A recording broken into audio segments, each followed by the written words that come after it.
Hoş gördük mənim əziz xalqım, mənim əziz millətim. Sizi ürəkdən hamınızı xalqımla birlikdə ürəkdən təbrik edirəm. Yeni iliniz mübarək olsun. Sağ olun. Sağ olun. Zeynep Hanım, biz de sizi bir daha hamının adından yeni il bayram münasibətiyle təbrik edirik. Çok sağ olun. Çok sağ olun. Çok sağ olun. Yola saldığımız il hem de son gecesiyle Dünya Azerbaycanlıların hemreylik günüdür.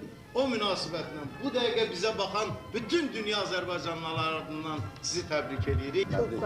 Azerbaycan'ı dünyaya tanıdan Zeynep Hanım'a can sağlığı, uzun ömür ve saadet arz ediyoruz. Çok sağ olun.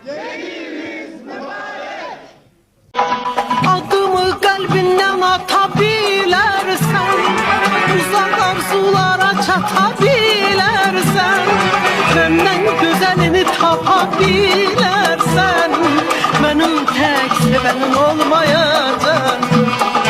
Benden güzelini tapabilirsen, benim tek sevenim olmayacak.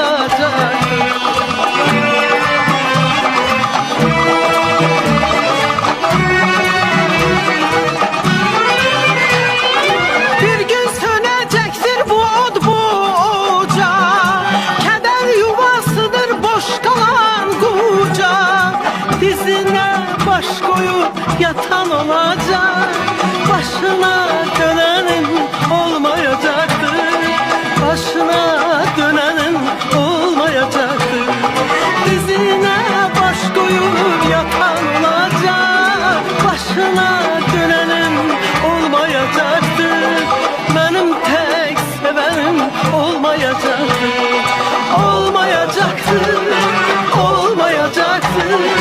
Benim tek sevenim olmayacaktır.